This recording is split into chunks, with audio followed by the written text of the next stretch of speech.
रास्ता रोको आंदोलनात राजू शेट्टी आणि पोलिसांमध्ये शाब्दिक वाद.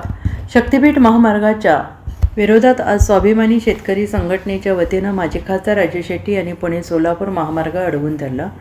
माढा तालुक्यातील अरण या ठिकाणी स्वाभिमानीच्या वतीनं रास्ता रोको आंदोलन करण्यात येत होते आणि याच आंदोलनादरम्यान पोलीस आणि माजी खासदार राजू शेट्टी यांच्यात काही काळ शाब्दिक वाद देखील घडल्याचं पुढे आलेलं आहे.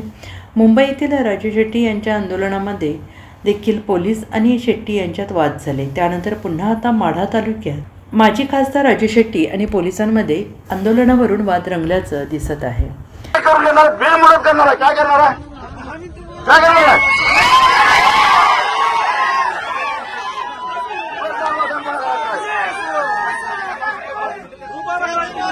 नाही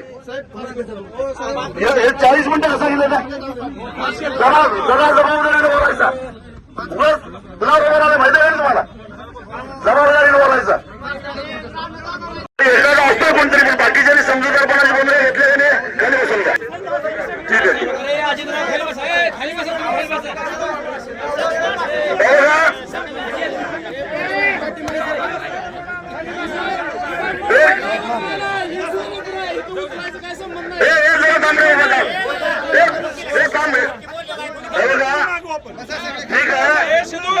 त्यांनी समजूतदारपणाची भूमिका घेतली. आपण घेऊ.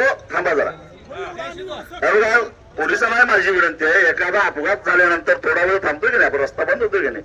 अरे शेतकऱ्याच्या आयुष्यामध्ये अपघात व्हायला लागलेला आहे. जरा सहकार्य करा. तुमच्यातले 80% लोक शेतकरीच आहेत, मला माहिती आहे. मला एक सांगतो, तुम्हाला तुमच्या माहितीसाठी सांगतो, खाली बसा हो नाही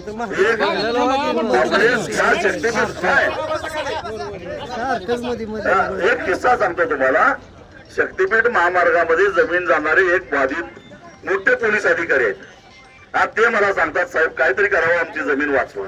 म्हणजे पोलिसांची जमीन जाणार नाही तसेच ना राहिले पाहिजे. नाव सुद्धा तुम्हाला सांगतो कोण आहेत ते, आणि IPS अधिकारी आहेत ते, साधे सुधे पण नाही.